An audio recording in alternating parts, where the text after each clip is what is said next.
Hello. आज का exam था, सभी ने दिया होगा और मैथ्स में स्पेशली मैथ्स और कंप्यूटर में पेपर थोड़ा-सा स्टैंडर्ड लेवल था। बिल्कुल फ़ॉर्मूला बेस्ड क्वेश्चन नहीं थे और पहले भी वीडियो में हम बता चुके थे, 2020, 21 और 22 में ड्यू टू कोविड पेपर का लेवल डाउन हो गया था। इन 23 में पेपर का लेवल थोड़ा ही रहेगा, लेकिन अगर पेपर का लेवल अप हो तो कट ऑफ उसी हिसाब से डाउन होता है, तो बहुत परेशान होने की ज़रूरत नहीं है। अगर पेपर में लेंथी क्वेश्चन होते हैं, जैसे अभी सारे क्वेश्चन डिस्कस करेंगे, मैथ्स के जो भी पूछे सीयूईटी में, तो देखोगे काफ़ी लेंथी भी हैं। कुछ क्वेश्चंस 10% ऐसे हैं जो देख के कर सकते हो। बाकी 80% या 90% क्वेश्चन को सॉल्व तुम्हें करना ही पड़ेगा और उसमें भी 50% क्वेश्चन ऐसे हैं जिसमें जब हम सॉल्व करेंगे तो मोर देन 1 पेज की सॉल्विंग हो जाती है। तो फॉर एग्ज़ाम्पल इस क्वेश्चन से स्टार्ट करते हैं और वन बाय वन जितने भी क्वेश्चन सीयूईटी में आए थे वो वन बाय वन हम लोग देखते जाते हैं। उससे एक फ्यूचर एग्जाम के लिए भी आइडिया लगेगा कि किस तरह के क्वेश्चन पूछे गए हैं और कैसे सॉल्व करना है। तो फर्स्ट क्वेश्चन है A is equal to cos 2 pi plus i sine 2 pi. ये कॉम्प्लेक्स नंबर है, cos theta plus i sine theta. Then the quadratic question whose roots are alpha A plus A square plus A की power 4 beta A cube plus A की power 5 plus A की power 6। तो obviously ये question लेंदी है। अगर quadratic equation के roots alpha और beta दे रखे हैं, अगर क्वाड्रेटिक के रूट्स अल्फा और बीटा दे रखे हैं, तो क्वाड्रेटिक इक्वेशन कैसे लिखते हैं? सबको पता है, X square minus sum of roots into X plus product of root is equal to 0। एक रूट अल्फा ये दे रखा है, एक रूट बीटा ये दे रखा है। पहले हम सम ऑफ रूट निकालेंगे। अल्फा क्या है? ए स्क्वायर ए की पावर 4, बीटा क्या है? ए क्यूब प्लस ए की पावर 5 प्लस ए की पावर 6। अब इसको ऑर्डर में लिख लो, ए square A cube, A square A cube, A की पावर 5, ए की पावर 6। ये आई थिंक कंप्लीट जीपी दिख रही है। जीपी का सम क्या होता है? First term 1 minus common ratio की power total number of terms upon 1 minus common ratio. I hope ये सारे फॉर्मूले पता होंगे। इसका फर्स्ट टर्म क्या है? ए है। कॉमन रेशियो भी ए का है और टोटल नंबर ऑफ टर्म देखो ए की पावर 1 से ए की पावर 6 तक जा रहा है, तो 6 टर्म है। अब ए से मल्टीप्लाई कर दो, उसको हमें सिंप्लीफाई करना है, ए की पावर 7 अपॉन 1 माइनस ए तुम्हें दे रखा है और उसकी पावर 7 करना है। तो आई होप सबने complex number, basic complex number में डेमाइवस थ्योरम सबने पढ़ी होगी।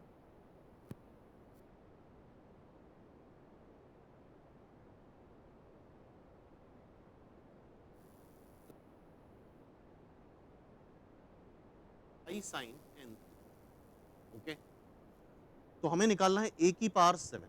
तो ए दे रखा है तुम्हें cos 2 pi plus i sine 2 पाई/7, इसकी पावर 7 कर लो तो आ जाएगा cos 2 pi plus i sine 2 पाई। 7 जब एंगल से मल्टीप्लाई होगा cos n theta plus i sign n theta, तो cos 2 pi plus i sine 2 pi. cos 2 पाई होता है 1, साइन 2 पाई होता है 0। तो cos 2 पाई मतलब ए की पावर 7 की वैल्यू क्या बन जाएगी? 1।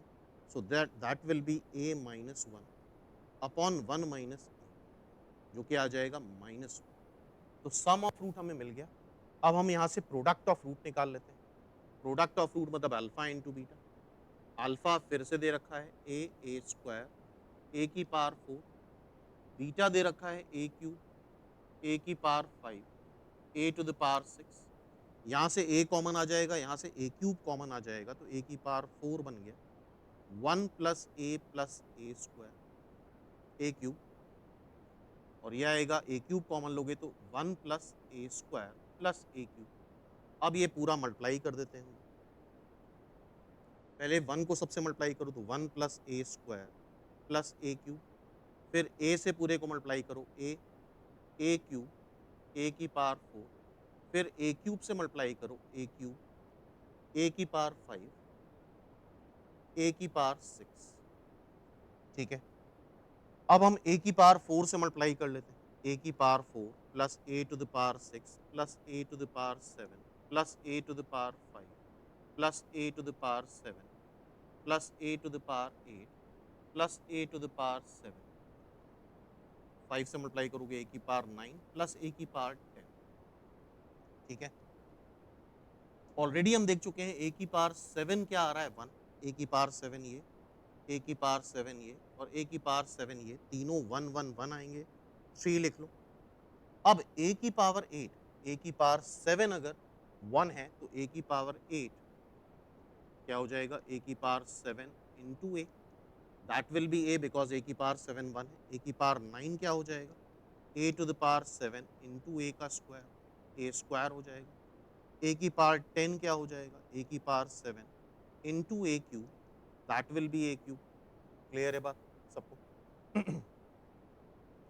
तो ये ए की पावर 8 हो गया ए, ए की 9 हो गया ए का स्क्वायर, ए की पावर 10 हो गया ए का क्यूब। तो ये सारे टर्म कंज्यूम कर लिए और इसके बाद अब ये ए की पावर 4, ए की पावर 5, ए की पावर 6 और ये सम अभी पूरा जीपी का निकाल चुके हैं हम लोग अल्फा प्लस बीटा में, जो कि क्या आ रहा था -1। तो यहाँ पे जब -1 रखोगे इसके प्लेस पे तो ये क्या आ जाएगा 2। तो सम ऑफ रूट आ रहा है -1, प्रोडक्ट ऑफ रूट आ रहा है 2, सीधा सीधा आंसर सम ऑफ रूट -1 आ जाएगा इज इक्वल टू 0। तो X square plus X plus 2 is equal to 0, this is the answer. तो आई होप टाइप समझ में आ रहा होगा सबको। तो क्वेश्चन लेंदी थे, ऑब्वियसली क्वेश्चन लेंदी थे और वो सबके लिए लेंदी थे, या तो लोगों को आंसर याद हो, अदरवाइज इतना तो सॉल्व करना ही पड़ता। नेक्स्ट क्वेश्चन देखते हैं। नेक्स्ट क्वेश्चन ये डिफरेंशियल कैलकुलस का है, अच्छा क्वेश्चन है। F X and G X be differentiable function for X 0 से 1 सच दैट एफ 0 जी 0 दोनों 0 दे रखे हैं, एफ 1 6 दे रखा है। Let there exist a real number c in between 0 to 1 such that f prime c is equal to 2g prime c। तो यहाँ पे अगर तुम लोगों को लैग्रेंजे मीन वैल्यू थ्योरम याद हो, LMVT, एप्लीकेशन ऑफ डेरिवेटिव में पढ़ा होगा, रोलीज थ्योरम, LMVT। तो अगर फंक्शन a से b में कंटिन्यूअस और डिफरेंशियबल है तो LMVT एप्लीकेबल होती है फंक्शन fx अगर है, जो कि a से b के बीच में कॉन्टिन्यूअस है, open interval A to B के बीच में डिफरेंशियबल है, तो ए से बी के बीच में एटलीस्ट एक सी ऐसा एग्जिस्ट करता है, C belongs to between A to B, for which F B minus F A upon B minus A is equal to F prime C R. तो ये LMVT होता है, Lagrange mean value theorem, differential calculus, application of derivative में पढ़ा होगा। तो यहाँ पे इंटरवल 0 से 1 दे रखा है, तो 0 से 1 में अगर हम fx में, और यहाँ पे दे रखा है कि डिफरेंशियबल है, डिफरेंशियबल है इसका मतलब कॉन्टिन्यूअस है, fx में अगर LMVT लगाए तो b हो गया 1, a हो गया 0, b1 a0 f prime c, f0 तुम्हें 0 दे रखा है तो ये क्या हो जाएगा f1, f1 तुम्हें दे रखा है, f1 क्या दे रखा है 6, तो f प्राइम c 6 आ गया। अब 0 से 1 में gx में LMVT लगा दो, g1 minus g0 upon 1 minus 0, that will B g prime c। अच्छा g0 भी तुम्हें 0 दे रखा है तो ये क्या आ जाएगा g1। एक रिलेशन और दे रखा है तुमसे, g1 पूछा गया है, f prime c is equal to 2 times g prime c, f prime c is equal to 2 times g prime c। तो f प्राइम c क्या आया 6 आया, g प्राइम c क्या आ रहा है g1 आ रहा है, तो यहां से g1 निकाल लो, दैट विल बी 3। तो सीधा सीधा क्वेश्चन था, LMVT का यूज था, g1 is equal to 3, first is the answer. I hope ये क्वेश्चन क्लियर होगा, ठीक है। तो बिल्कुल स्ट्रेट क्वेश्चन नहीं थे इस बार, और आगे भी ऐसी ही उम्मीद करना कि अब थोड़ा सा पेपर का लेवल अप होगा। ये तो वैसे यूजुअल क्वेश्चन था, देखा हुआ क्वेश्चन होगा सभी का। एक्स वाई जेड इक्वल नहीं है, 1 X X square 1 plus X cube, Y Y square 1 plus Y cube, Z Z square 1 plus Z cube. C3 के अलोंग इसको एक्सपैंड कर दें, दो डिटर्मिनेंट में ओपन कर दें, X Y Z, X square Y square Z square 111, फिर X Y Z.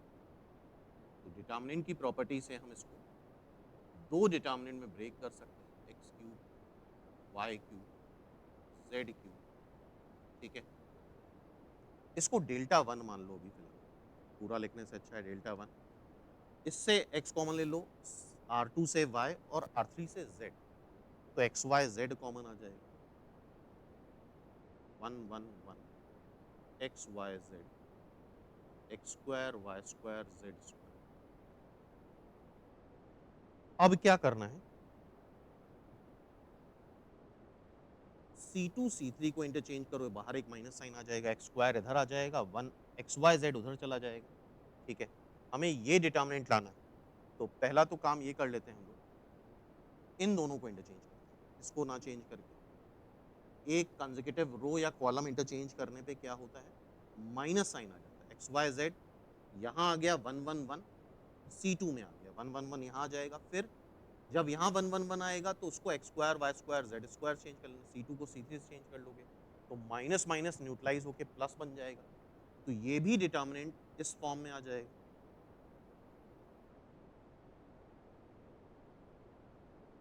Delta one common ले लो, क्योंकि हमें आंसर सीधा सीधा मिल रहा है, इस वजह से हम डेल्टा वन की वैल्यू नहीं निकाल रहे हैं। ये जीरो दे रखा है, तो इसको जीरो कर दो, तो एक्स वाई जेड की वैल्यू क्या आ गई, -1। X Y Z is -1। Simple. तो ये क्वेश्चन कई बार मॉक वगैरह में काफी बार पूछा जा चुका है। ठीक है, नेक्स्ट देखते हैं। नेक्स्ट क्वेश्चन एएम जीएम का है। If A1 A2 B2 AM G1 G2 B2 GM between two numbers A and B, तो यहाँ पे एक रिजल्ट हमें पता होना चाहिए। अगर दो नंबर्स हैं A और B, उसके बीच में n AM इंसर्ट करा रहे हैं,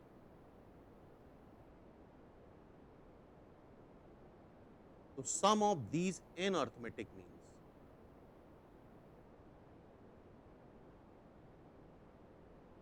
आता है n times A plus B/2। इस तरह के स्टैंडर्ड रिजल्ट्स पता होने चाहिए। दो नंबर्स के बीच में अगर n GM इंसर्ट करा रहे हैं,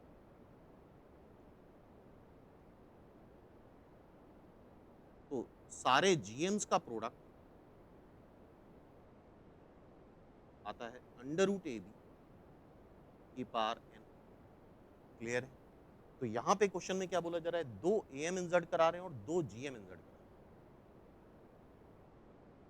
A1 A2 दो AM है और G1 G2 दो GM है, तो n की जगह तुम 2 रख देना। n की जगह जब 2 रखते हो तो A1 प्लस A2, n को 2 रख दो, तो ये क्या आ जाएगा, A plus B। G1 G2, n की जगह 2 रख दो, तो ये क्या आ जाएगा, AB। और हमसे पूछा क्या गया है, A1 plus A2 upon G1 G2, A1 plus A2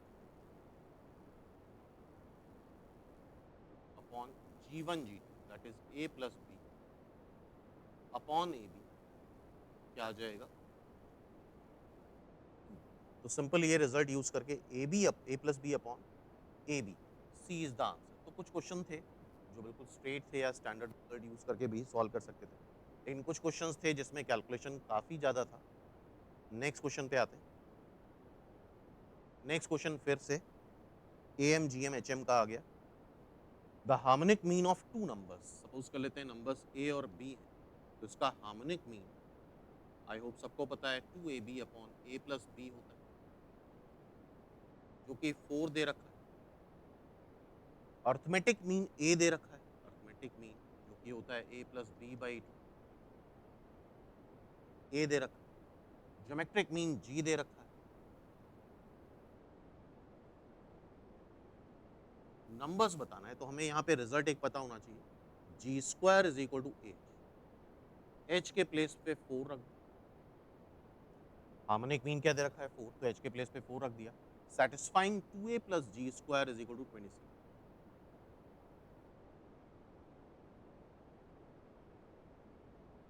जी स्क्वायर की जगह 4A रख दो,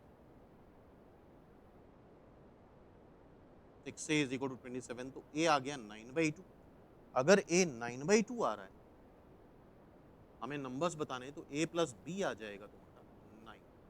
रख के देख लो, a प्लस बी 9, दो नंबर्स का सम 9 है, वैसे तो यहीं से दिख जाएगा, दो नंबर्स का सम 9 है, तो कौन सा आंसर होगा? ए आंसर, आगे करने की जरूरत नहीं है। लेकिन अगर नन ऑफ दीज भी होता तो क्या करते? जी स्क्वायर, ए प्लस ए दे रखा है 9/2, तो यहाँ पे रखोगे तो ये 18 आ जाएगा, और जी स्क्वायर है क्या? ए बी, इसका मतलब ए बी आ रहा है 18, दो नंबर्स का प्रोडक्ट 18 है और सम 9 है। अब कंफर्म हो गया कि यही आंसर होगा, इसी का सम 9 है और प्रोडक्ट 18 है, बाकी का सम 9 और प्रोडक्ट 18 नहीं है, तो सॉल्व करने की जरूरत नहीं है, सीधे ऑप्शन देख के हम टिक कर सकते हैं। तो आई होप ये क्वेश्चन क्लियर हो गया। नेक्स्ट क्वेश्चन पे आते हैं। नेक्स्ट क्वेश्चन वेक्टर का, वेक्टर से भी ठीक ठाक क्वेश्चन, अच्छे क्वेश्चन पूछे गए थे कि यूनिट वेक्टर ऑर्थोगोनल, ऑर्थोगोनल मतलब परपेंडिकुलर, इस वेक्टर को मान लेते हैं यू वेक्टर,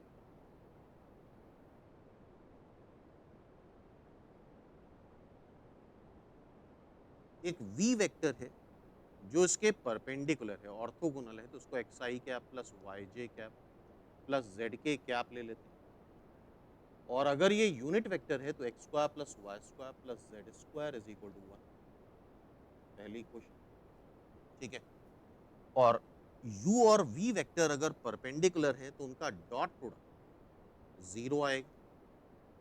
अब डॉट प्रोडक्ट ले लो, डॉट प्रोडक्ट लेना आता होगा, minus X plus twice Y plus twice Z is equal to 0, ये सेकेंड इक्वेशन आ गई, क्लियर। अब बोला जा रहा है making equal angle with X axis and Y axis. अच्छा, एंगल का फॉर्मूला क्या होता है? कॉस थीटा होता है A dot B upon mod A mod B. अगर दो वेक्टर्स के बीच का एंगल निकालना है, एंगल डिस्कस करना है, तो हम डॉट प्रोडक्ट ही यूज करते हैं। सुनाओ, v जो है वो एक्स एक्सिस मतलब क्या हुआ? आई कैप, वाई एक्सिस क्या हुआ? जे कैप। v जो है वो एक्स एक्सिस से भी सपोज थीटा एंगल बना रहा है, v dot I upon mod we भी वन है, और मॉड आई कैप भी वन है। इसका डॉट तुम आई से ले लो, आई कैप क्या आ जाएगा? एक्स आ जाएगा, नीचे वन वन, फिर कॉस थीटा वाई एक्सिस से भी सेम एंगल बन रहा है, v dot J cap mod V vector mod J vector. इसका अगर j से डॉट लिया जाए तो y आ जाएगा, तो cos थीटा x भी है, cos थीटा y भी है, it means x is equal to y, और x और y सेम है, y की जगह x रख दो, क्या आ गया? और यहाँ पे भी y की जगह अगर तुम x रख दोगे, x और y सेम है, तो 2x माइनस एक्स मतलब x plus 2z is equal to 0, तो z क्या आ गया? माइनस एक्स बाई टू आ गया। चेक करते जाओ कैलकुलेशन, और z की जगह माइनस एक्स बाई टू रखेंगे तो X square by four is equal to 189, मतलब एक्स स्क्वायर आ जाएगा 4/9। एक्स और वाई बराबर है, z minus X by to है, तो z की जगह क्या आ जाएगा? माइनस प्लस 1/3, एक्स हो गया प्लस माइनस 2/3, वाई हो गया प्लस माइनस 2/3, z हो गया minus plus 1/3, X I, V vector क्या है? एक्स आई, एक्स है प्लस माइनस 2/3 आई, वाई है प्लस माइनस 2/3 जे, z है माइनस प्लस 1/3 के कैप। यहाँ से तुम कॉमन ले लो, प्लस माइनस 1/3 कॉमन ले लो, तो I cap plus J cap, 2 I cap plus 2 J cap minus K cap आ जाए। This is the answer, plus minus 1/3 plus minus 1/3 2 I cap plus 2 J cap minus K cap, A is the answer. I hope idea लग किस तरह के question आए थे। तो ये भी बिल्कुल स्ट्रेट नहीं था कि सीधा सीधा देख के आंसर कर दे, तो आंसर समझ में आ रहा है। नेक्स्ट क्वेश्चन ये है, अच्छा क्वेश्चन है ये भी। A circle S passes through point 0, 1 and is orthogonal to these two circles. दो सर्किल के अगर ऑर्थोगोनल कोई सर्किल है, S dash S double dash, S एक सर्कल है जो कि दो सर्कल के ऑर्थोगोनल है। तो यहाँ पे एक रिजल्ट याद रखना है कि अगर एक सर्कल दो सर्कल के एस जो है वो एस डैश और एस डबल डैश दोनों के ऑर्थोगोनल है, तो एस का जो सेंटर है वो एस डैश और एस डबल डैश की जो रेडिकल एक्सिस है, centre of S,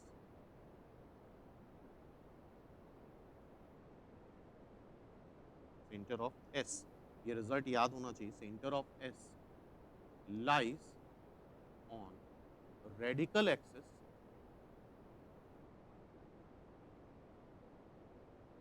of S dash and S double dash. S dash और S double dash की जो रेडिकल एक्सिस आती है उस पे लाई करता है S का सेंटर।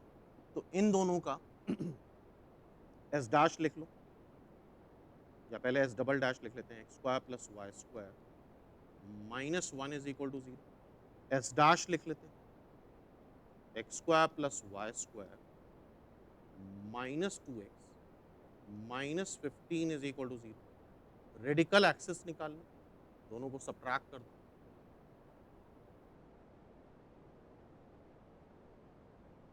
ये आ जाएगा तुम्हारा minus two x minus 14 is equal to zero, मतलब x plus seven is equal to zero, मतलब x माइनस सेवन। ये हमारी रेडिकल एक्सिस आ गई और इस रेडिकल एक्सिस पे s का सेंटर लाई करेगा। अच्छा, ये रेडिकल एक्सिस आ क्या रही है, x is equal to minus seven, x coordinate सीधे सीधे माइनस सेवन आ रहा है, तो centre of S, x coordinate minus seven, y coordinate हम अल्फा ले लेते हैं, वाई कोऑर्डिनेट क्या ले रहे हैं, अल्फा। तो सेंटर हमें एस का मिल गया। अच्छा, इससे ये आंसर तो बिल्कुल गलत है, माइनस एट तो नहीं हो सकता, रेडियस सेवन हो सकती है, एट हो सकती है, या centre minus seven comma one हो सकता है। अब हम ऑर्थोगोनल की कंडीशन लगा देंगे। ऑर्थोगोनल कंडीशन क्या होती है देखते हैं, और किसी भी एक सर्कल को पकड़ लो, आसान सर्कल पकड़ लेते हैं, एस डबल डैश पकड़ लेते हैं, ये एस डबल डैश।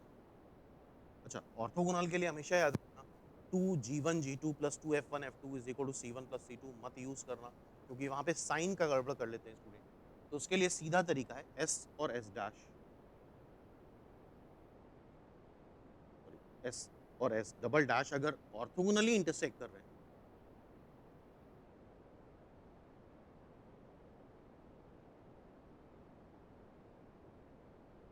मतलब ये 90 डिग्री है, इसकी रेडियस R1 मान लेते हैं, इसकी रेडियस R2 मान लेते हैं, तो ऑर्थोगोनल इंटरसेक्शन में सेंटर के बीच के डिस्टेंस का square is equal to R1 square plus R2 square, हमेशा ये लगाना। Otherwise two g one g two plus two f one f two is equal to c one plus c two में student काफी गड़बड़ करके आते हैं। तो अब देखो इसका सेंटर, एस का सेंटर हमें पता है minus seven comma alpha, c S double dash इसका सेंटर तुम्हें दिख रहा है जीरो जीरो, रेडियस तुम्हें दिख रही है वन, आर टू हमें निकालना है, इसका आर टू निकालना है, आर टू या आर टू का स्क्वायर क्या आ जाएगा, ये जो एस है सर्कल वो कहाँ से पास कर रहा है, जीरो कॉमा वन से पास कर रहा है, तो जीरो कॉमा वन से पास करा दो उसको, तो minus seven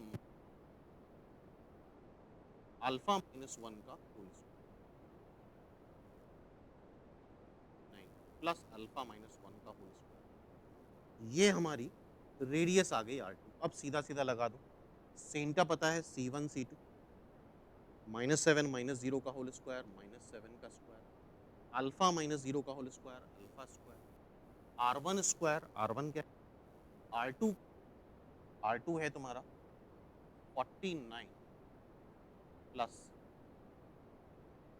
49 plus alpha minus one का होल स्क्वायर, इसको भी ओपन कर लो, alpha square plus one minus two alpha, ठीक है, अल्फा स्क्वायर कैंसिल हो जाएगा, 49 कैंसिल हो जाएगा, two alpha is equal to two आ जाएगा, मतलब अल्फा सीधा सीधा वन आ रहा है, चेक कर लो एक बार कैलकुलेशन, तो सेंटर आ गया seven comma one, centre seven minus seven comma one, तो आई थिंक ये आंसर मैच कर रहा है और ओनली वन ऑप्शन करेक्ट है, तो हम इसको टिक कर सकते हैं। ठीक है, क्लियर है बात।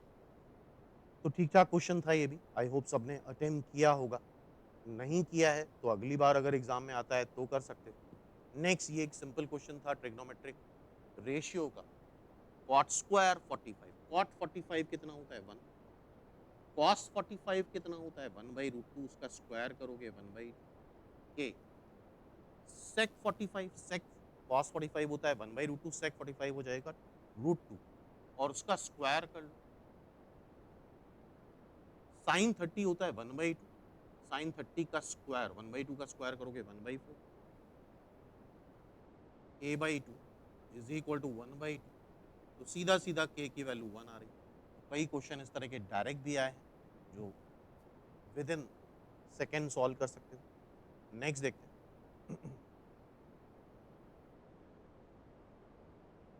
ay plus x square is equal to 7, x cube is equal to y cuts orthogonally at 1,1। तो 1,1 क्या होता है? पॉइंट ऑफ इंटरसेक्शन होता है। पॉइंट ऑफ इंटरसेक्शन क्या होता है? जहां पे दोनों ही कर्व कट करते हैं। तो इसका मतलब a की वैल्यू पूछी गई है, तो 1,1 दोनों ही कर्व को सेटिस्फाई करेगा। इसको तो कर ही रहा है, देख रहा है, x cube is equal to y. a की वैल्यू पूछी है तो सीधा सीधा सेटिस्फाई करा दो, a plus 1 is equal to 7, a की वैल्यू 6 आ गई, काम खत्म। तो a 6, या तुम dy बाई डी एक्स करके भी निकाल सकते हो। ऑर्थोगोनली में क्या होता है? इसको डिफरेंशिएट करो, dy बाई डी एक्स निकालो, इसको डिफरेंशिएट करो, dy बाई डी एक्स निकालो, x और y की वैल्यू 1 1 रख दो, वहां पे भी a इन्वॉल्व होगा और दोनों के dy बाई डी एक्स का प्रोडक्ट -1 कर दो। तो वैसे भी कर सकते हो, वहां से भी करोगे तो a की वैल्यू 6 आ जाएगी। क्लियर है? नेक्स्ट क्वेश्चन की तरफ बढ़ते हैं। ज्योमेट्री के कुछ अच्छे क्वेश्चंस पूछे गए थे, उनमें से एक क्वेश्चन ये है, the area of rhombus. Rhombus क्या होता है? रोम्बस में चारों साइड्स इक्वल होती हैं, डायगोनल्स 90 डिग्री पे कट करते हैं, 90 डिग्री पे बाइसेक्ट करते हैं, diagonal bisect each other at 90 degree. Diagonal की लेंथ d1 d2 मान लेते हैं, डायगोनल बाइसेक्ट कर रहे हैं 90 डिग्री पे, ये लेंथ इसके बराबर, ये लेंथ इसके बराबर। एरिया ऑफ रोम्बस क्या होता है? एरिया ऑफ रोम्बस ये पता होना चाहिए हमें, हाफ डायगोनल्स का प्रोडक्ट d1 d2। एरिया दे रखा है 124 120, एक डायगोनल दे रखा है 24, दूसरा डायगोनल d2, d2 निकाल लो 10 आ जाएगा, करके देख लो, इतना करा होगा सबने। Area of rhombus is half d1 d2, diagonals का प्रोडक्ट। ठीक है, अब हमसे पेरीमीटर पूछा है। ठीक है, कोशिश करते हैं। d1 आ गया हमारा, d1 क्या आ गया? d1 आ गया हमारा, d1 दे रखा था, d1 इज 24, d2 इज 10। तो ठीक है, 24 का आधा कर दो, ये 12 आ जाएगा, ये 5 आ जाएगा, क्योंकि डायगोनल बाइसेक्ट करते हैं 90 डिग्री पे। ये 5, ये 5, ये 12, तो पाइथागोरस थ्योरम से 13 आ जाएगा। हाइपोटेनस की वैल्यू क्या आ जाएगी? 13।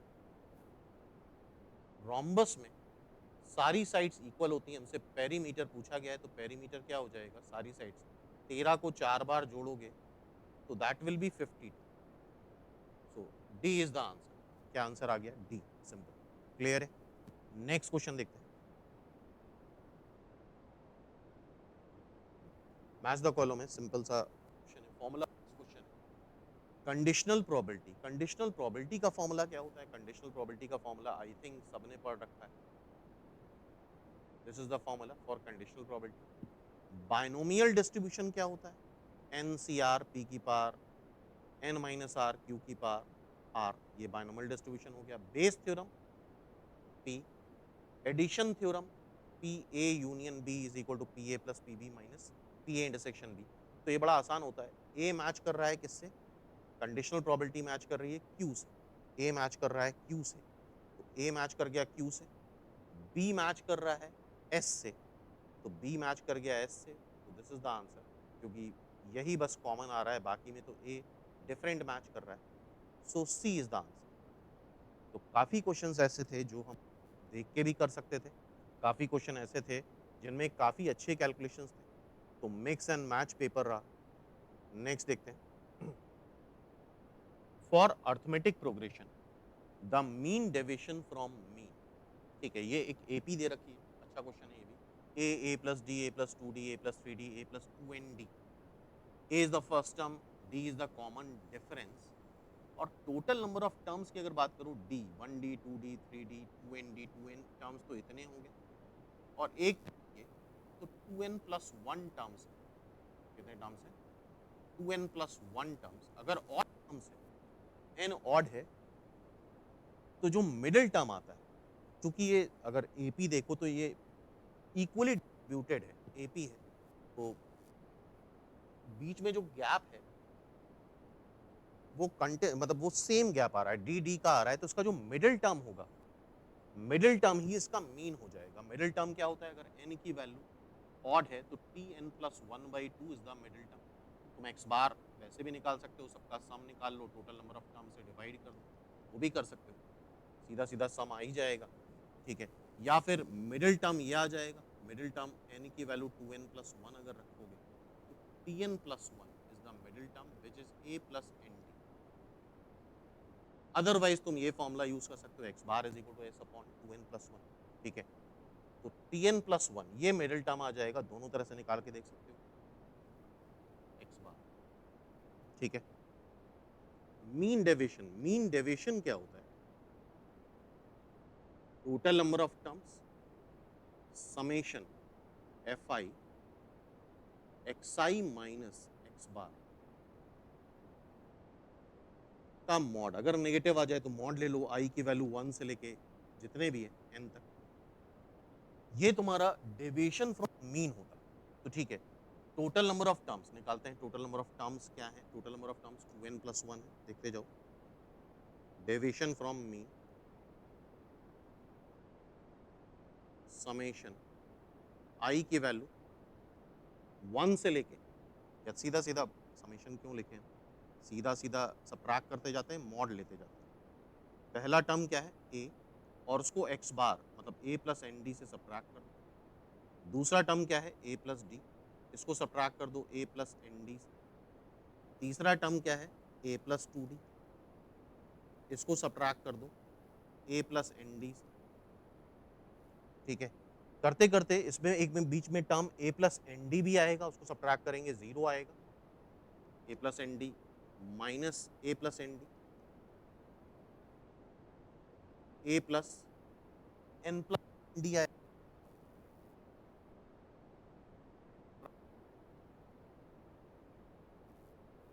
ये बहुत ही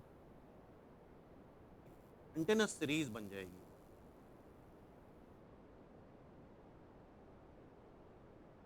अगर नेगेटिव आ जाए तो मॉड साइन ले लो, जैसा कि दिख भी रहा है कि नेगेटिव है, ये माइनस एन डी आएगा तो उसको एन डी लिखो। ये क्या आएगा? माइनस माइनस में आएगा n माइनस 1d, तो n माइनस 1d लिखो, n माइनस 2d लिखो, मॉड लेते जाएंगे हम सबका यहाँ मॉड लेते जाओ मीन डेविएशन में। n माइनस 3d से लेके 0 तक, फिर इसको सबट्रैक्ट करोगे तो फिर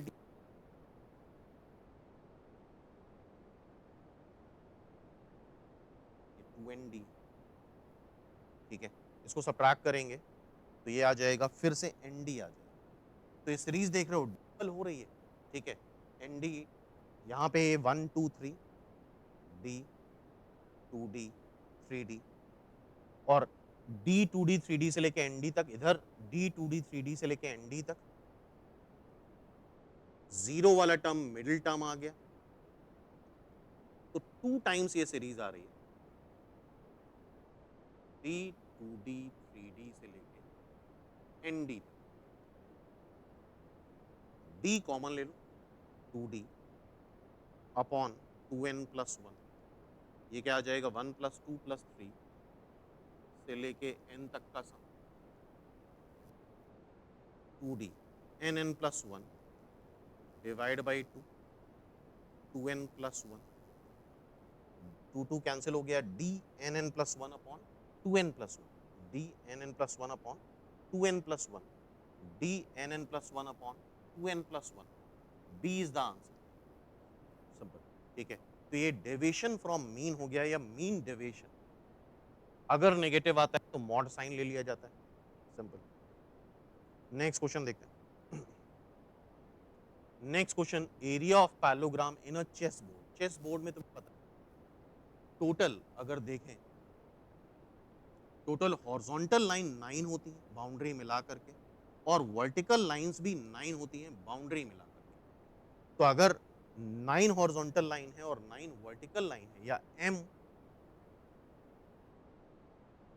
हॉरिजॉन्टल लाइन है और n वर्टिकल लाइंस है, तो आई होप सबने ये पढ़ा होगा कि कितने पैरेललोग्राम बनते हैं, तो mc2 इंटू nc2 बनते हैं। ये नंबर ऑफ पैरेललोग्राम होते हैं, जो कि रीजन में दे रखा है, the number of parallelogram when set of m parallel lines is intersected by another n parallel lines is mc2 into nc2।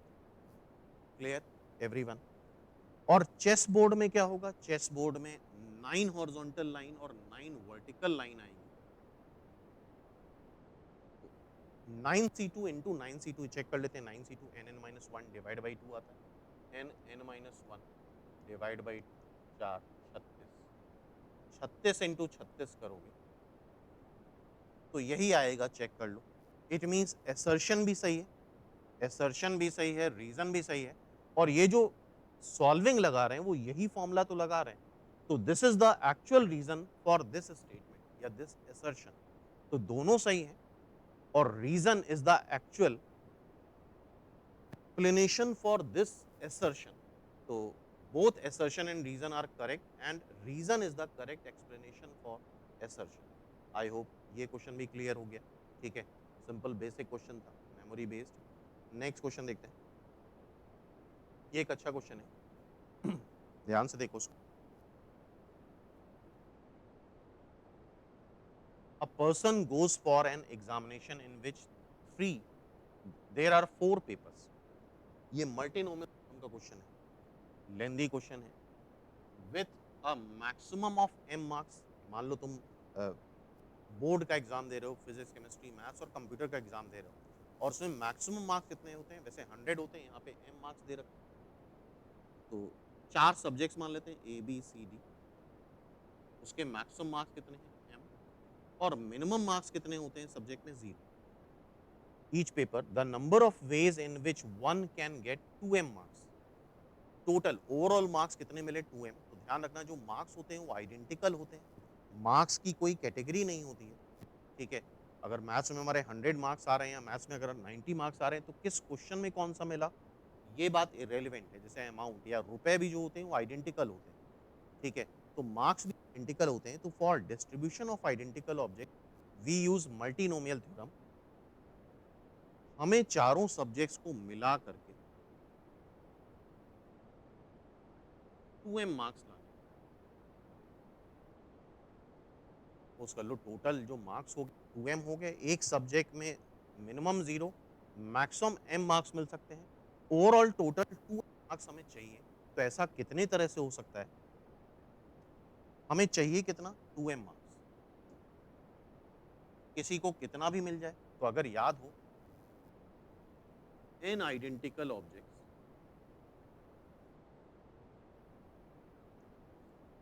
number of ways to distribute n identical objects to r persons। जब किसी को कितना भी दिया जा सकता है, तो उसका फॉर्मूला होता है n plus r minus one, C r minus one. हमारे पास n आइडेंटिकल ऑब्जेक्ट्स हैं और r लोगों को देना है। किसी को कितना भी अलाउड है, 0 भी दे सकते हैं, सारे भी दे सकते हैं। तो फॉर्मूला क्या होता है? n plus r minus one, C r minus one. तो 4 लोग हैं, 4 सब्जेक्ट हैं, तो r की वैल्यू ये हो गई। टोटल नंबर ऑफ वेज क्या आ जाएगा? n की जगह 2m plus r minus one, C r minus one, पे आ जाएगा 2m plus 3 c3। But problem है यहाँ पे। इस केस में तो ये हो सकता था, मान लो हमारे पास 100 एप्पल्स होते और 4 बॉयज में बांटना होता, तो क्या करते हैं? 100 plus 4 minus one, C4 minus one, that will B 103 C3। इसमें वो भी केस आ जाएंगे जब 100 के 100 एप्पल हम एक को दे सकते हैं। जबकि यहाँ पे प्रॉब्लम क्या है? यहाँ पे प्रॉब्लम ये है कि मैक्सिमम किसी एक सब्जेक्ट में m मार्क्स आ सकते हैं, 2m मार्क्स नहीं आ सकते। तो यहाँ पे ये जो आंसर आ रहा है हमारा,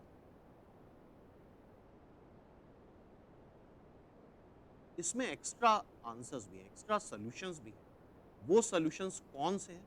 वो सॉल्यूशंस ये हैं, जब किसी एक सब्जेक्ट में तुम्हें m से ज़्यादा मार्क्स मिल जाएँ, तो किसी सब्जेक्ट में तुम्हें 100 से ज़्यादा नंबर तुम नहीं मिल सकते। लेकिन यहाँ वो भी आ रहा है, तो आई होप ये बात समझ रहे होगे, क्योंकि हम ये फ़ॉर्मूला अगर यूज़ कर रहे हैं, तो यहाँ पे इस फ़ॉर्मूले में for distribution of identical objects सारे के सारे ऑब्जेक्ट भी को दिए जा सकते हैं, empty when empty is allowed.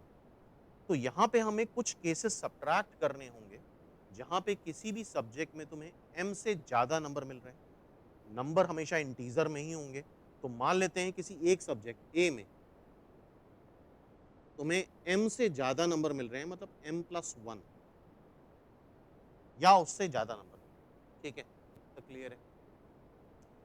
तो अब यहाँ पे क्या होता है? यहाँ पे चेंज ऑफ वेरिएबल होता है। क्या होता है? Change of variable. अब इस A का वेरिएबल का नाम चेंज कर रहे हैं। इसको हम ऐसे कर लेते हैं, x माइनस m+1।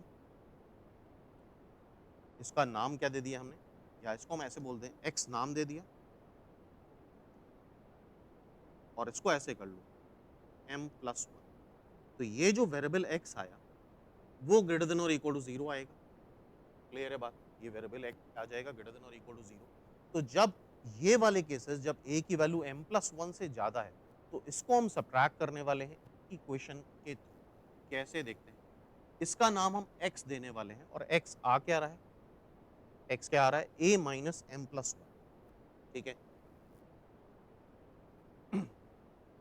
इसी तरह से B, इसी तरह से C और इसी तरह से D, इन सब के लिए वो सारे केसेस हमें सब्ट्रैक्ट करने हैं, जब इसकी वैल्यू क्या आ जाएगी, या किसी भी एक सब्जेक्ट में तुम्हें m+1 ज़्यादा मार्क्स मिलेंगे, वो वैल्यू हमें सब्ट्रैक्ट करनी होगी। तो A में अगर हमें m+1 से ज़्यादा मार्क्स मिल रहे हैं, वो वाले केसेस सब्ट्रैक्ट करने होंगे। थोड़ा लेंदी है क्वेश्चन। B में हमें m+1 से ज़्यादा नंबर मिल रहे हैं, वो वाले केस सब्ट्रैक्ट करने होंगे। C में हमें m+1 से ज़्यादा नंबर मिल रहे हैं एंड D में हमें m+1 से ज़्यादा नंबर मिल रहे हैं। क्लियर? और यहाँ पे दे क्या रखा है? A plus B plus C plus D।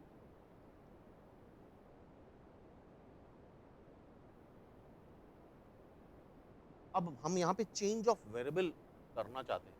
इसकी जगह x कर देते हैं और उसको ऐसे लिख देते हैं, x m+1 से ज़्यादा नंबर मिल रहा है। m+1 ऑलरेडी ऐड कर दिया है। x की वैल्यू 0 या 0 से बड़ी है।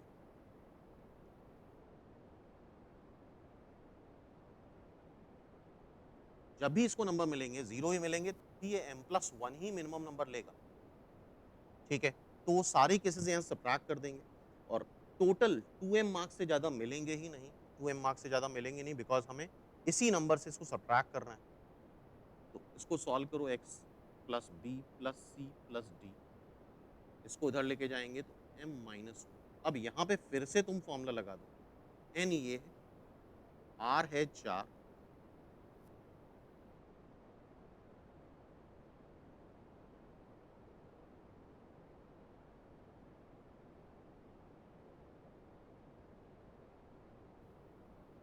ये आया जब a को m+1 या m+1 से ज़्यादा नंबर मिल रहे हैं। इसी तरह से अगर b के लिए करेंगे तो जस्ट नाम ही है, आएगा यही आंसर। c के लिए करेंगे, d के लिए करेंगे, तो ये नंबर 4 बार आएगा जब इंडिविजुअल सब्जेक्ट में हमें m+1 या m+1 से ज़्यादा मार्क्स मिल रहे हैं। तो टोटल ज़रा देखो कितना आ रहा था, 2m प्लस 3 c3, उससे 4 टाइम्स ये सब्ट्रैक्ट कर दो।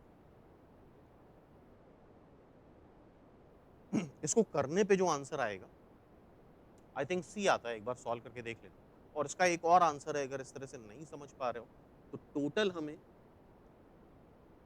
बायनोमियल थ्योरम अगर पढ़ी है, टोटल 2m मार्क्स है। हर एक सब्जेक्ट में जो मिनिमम मैक्सिमम मार्क्स है, वो m से 0 तक है। तो इसको हम ऐसे करते हैं, मल्टीनोमियल थ्योरम से कोफिशिएंट ऑफ, टोटल हमें 2m चाहिए, तो कोफिशिएंट ऑफ x की power 2m in expansion. a की वैल्यू देखो जरा कहाँ से स्टार्ट हो रही है, 0 से। तो x की पावर 0, x की पावर 1 नंबर मिल सकते हैं, 2 नंबर मिल सकते हैं, 3 नंबर मिल सकते हैं, मैक्सिमम m नंबर मिल सकते हैं। Whole to the power 4 subject हैं, तो ये पावर 4। तो इस तरह से भी तुम सॉल्व कर सकते हो उसको। कोफिशिएंट ऑफ x की पावर 2m इन, ये जीपी बन रही है, जिसमें टोटल m+1 टर्म्स है।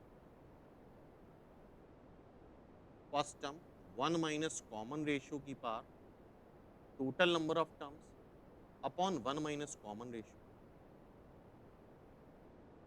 तो कोफिशिएंट ऑफ x की पावर m 2m, यहाँ पे बायनोमियल फॉर एनी इंडेक्स भी लगेगा 1 माइनस एक्स की पावर m+1 की पावर 4, और नीचे वाला जब लाओगे तो यहाँ पे हमें अगर x की पावर 2m निकाल लेंगे तो भी आंसर वही आएगा। दोनों तरह से ट्राई करके देख लेना।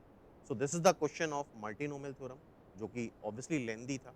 ये भी क्वेश्चन थोड़ा लेंदी क्वेश्चन है, एक बार ट्राई करते हैं, देखते हैं।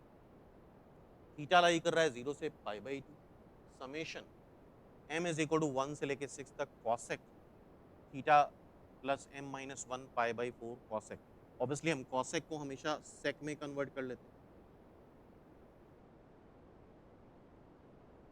1 अपॉन साइन थीटा प्लस m-1 π/4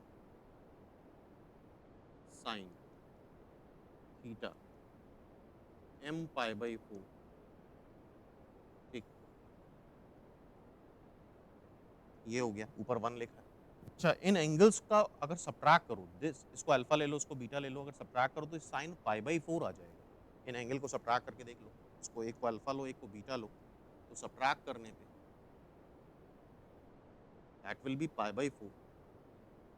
तो हम यही काम यहाँ पे करने वाले हैं।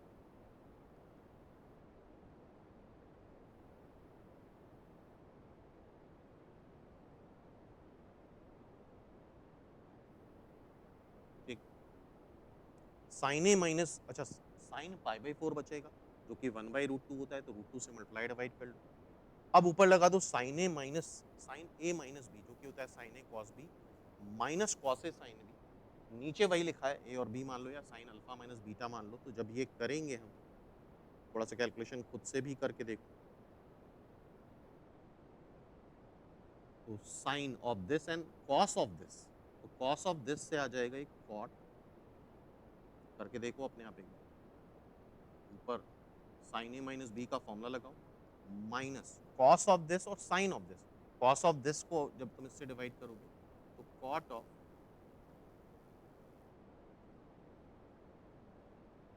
इस तरह से आएगा। ठीक है, अब m को रख दो 1,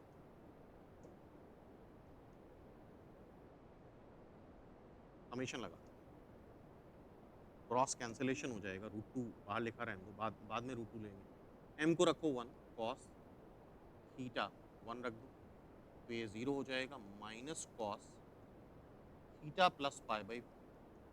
m को रखो 2, √2 है, ध्यान रखना, theta plus π/4 minus cot theta plus 2π/4। m को रखो 3, 3 रखोगे तो theta plus 2π/4 minus cot theta plus 3π/4। m को रखो 6, 5π/4 माइनस कॉट थीटा प्लस 6π/4। ठीक है, 1 2 3 4 5 6 रख दिया हमने। अब देखो, तो ये सारे कैंसिल होते जाएंगे, पहला और आखिरी बचेगा। क्या बचेगा? पहला और आखिरी। √2 ऑलरेडी है, ध्यान रखना, तो √2 cot theta minus cot theta, ये हो जाएगा 6π/4, that will be cot theta 3π/2, 3π/2 plus theta, ये किस क्वाड्रेंट में चला जाएगा? फोर्थ में। और 3π/2 प्लस थीटा करने पे क्या हो जाता है? टैन, कॉट का टैन में कन्वर्ट हो जाता है, और फोर्थ में कॉट नेगेटिव होता है, तो that will B minus tan theta. और ये 4√2 दे रखा है, √2 कैंसिल कर दो, तो cot theta plus tan theta 4 आ रहा है। टैन थीटा को 1/टैन थीटा प्लस टैन थीटा लिखो, tan square theta minus 4 tan theta plus 1 is equal to 0। Tan theta आ जाएगा minus B plus minus √b² minus 4ac divide by twice. ये 2√3 divide by 2 तो ये आ जाएगा 2 प्लस माइनस √3। तो ये हमें पता होना चाहिए tan थीटा की दो वैल्यूज आ रही हैं।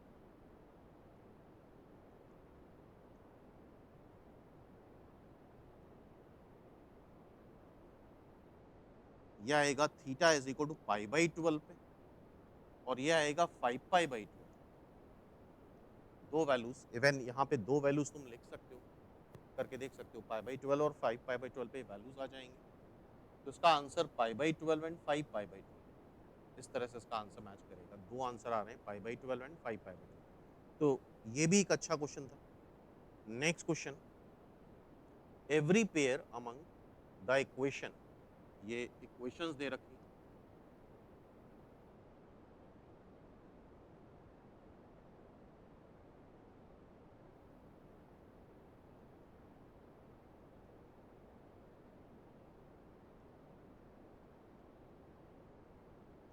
Every pair among has a common root in pair, हर एक में कॉमन रूट है। दो, कोई भी दो पेयर ले लो तो कॉमन रूट है।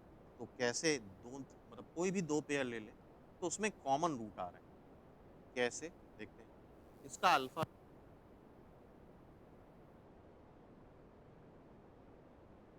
तो कोई भी दो ले लो, 1 2 ले लो तो बीटा कॉमन आ रहा है, 2 3 ले लो तो गामा कॉमन आ रहा है, 3 1 ले लो तो अल्फा कॉमन आ रहा है। क्लियर है। हमसे क्या पूछा गया है, has a common root then the product of three common root. Common root है, यहाँ पे देखो बीटा, यहाँ पे देखो गामा, यहाँ पे देखो अल्फा।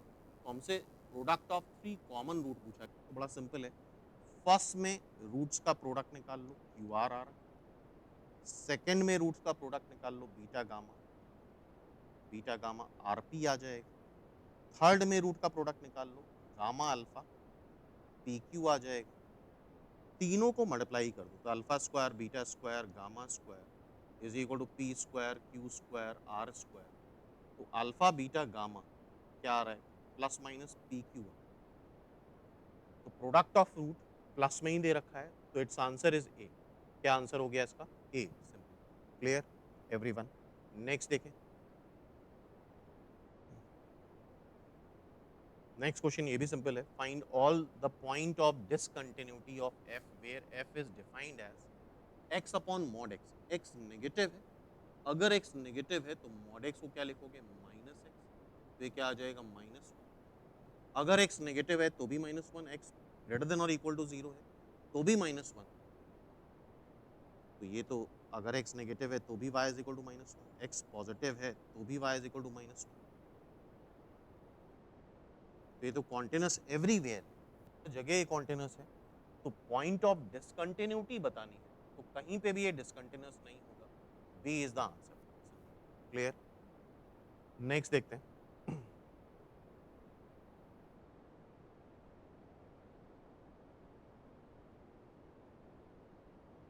ये बड़ा कॉमन क्वेश्चन है, ई की पावर लॉग टैन, लॉग का बेस 10 है, tan 1 degree, tan 2 degree, tan 3 degree.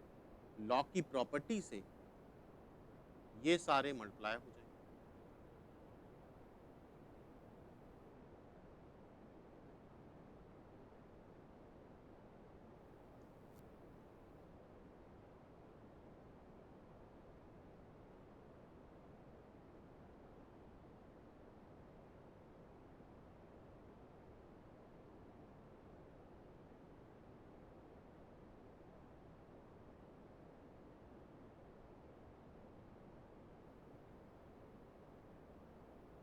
अच्छा, ये पता होना चाहिए, tan 90 minus theta is cot theta.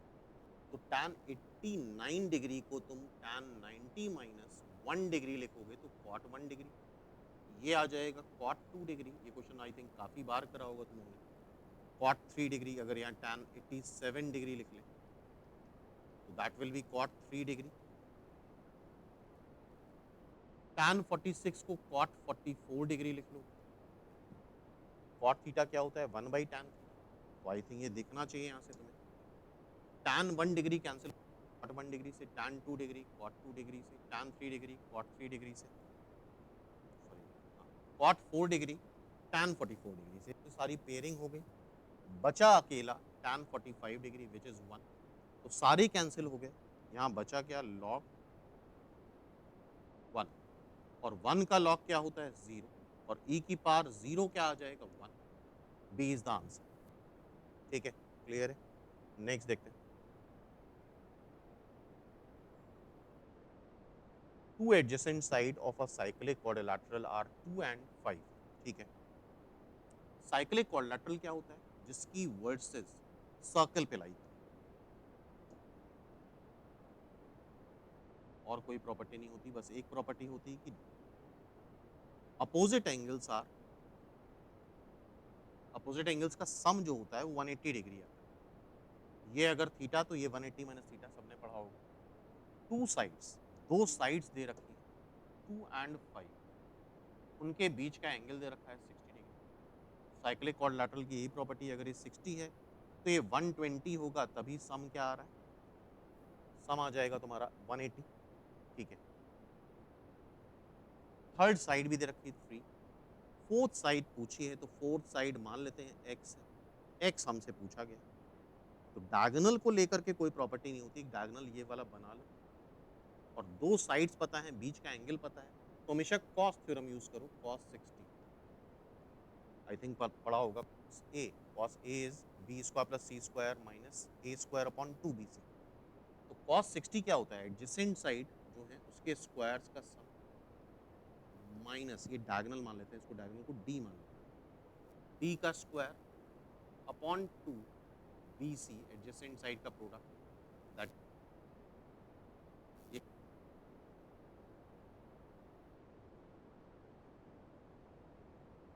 Minus D square, तो डी स्क्वायर आ रहा है 90, डी स्क्वायर आ गया 90, चेक कर लो एक बार कैलकुलेशन सारे। ठीक है, नाउ अब हम कॉस 160 120 डिग्री यहाँ पे भी कॉस थ्योरम लगा दें, तो एडजेसेंट साइड क्या हुआ 3 square 9 x square minus D, D कितना आ रहा है 9 स्क्वायर 19। ठीक है, अपॉन एडजेसेंट साइड का product cos 120 degree cos 180 minus 60, cos 180 minus 60 मतलब minus cos 60, that is minus half, ये हो जाएगा तुम्हारा एक्स स्क्वायर माइनस ये 3x माइनस,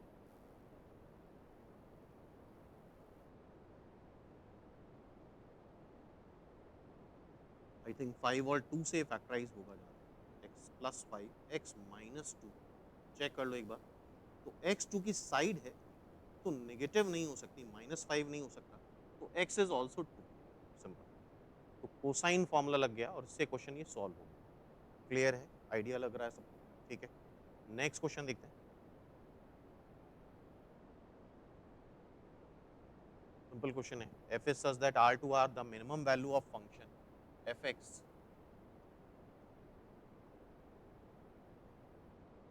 डोमेन भी all real number, codomain भी ऑल रियल नंबर, इसकी मिनिमम वैल्यू सीधा सीधा बता सकते हो, इनकी x square always greater than और इक्वल टू 0 होता है, तो ये वैल्यू ऑलवेज ग्रेटर देन और इक्वल टू 1 आएगी, या तुम्हें पता है कि y इज इक्वल टू एक्स स्क्वायर का ग्राफ ये होता है, which is always greater than और इक्वल टू 0, ये 0,0, 1 यूनिट ऊपर शिफ्ट कर दो 0,1, आई थिंक ये तो कर लोगे, एक्स स्क्वायर अगर ग्रेटर देन और इक्वल टू 0 है तो ये वैल्यू हमेशा ग्रेटर देन और इक्वल टू 1 आएगी, तो मिनिमम वैल्यू उसकी क्या आ रही है 1। तो आई होप एक आइडिया लग गया होगा 2023 में किस तरह के क्वेश्चन पूछे गए। तो नेक्स्ट वीडियो में इसी तरह के नेक्स्ट 20 क्वेश्चन और डिस्कस करेंगे हम लोग। तो आगे के फ्यूचर एग्जाम के लिए रेडी रहना कि पेपर थोड़ा स्टैंडर्ड ही रहेगा, फॉर्मूला बेस्ड नहीं रहेगा, और बेटर भी यही रहता है कि पेपर स्टैंडर्ड हो। अगर फॉर्मूला बेस्ड पेपर आ जाता है तो बहुत ही अनसर्टेन हो जाता है रिजल्ट, कट ऑफ बहुत हाई चला जाता है, सभी लोग अच्छा कर लेते हैं, तो पेपर बैलेंस होना ज़रूरी है, तभी जो भी स्टूडेंट अच्छे से कर रहे हैं उनके सिलेक्शन के चांसेस बेटर होते हैं। तो फिर मिलते हैं नेक्स्ट वीडियो में।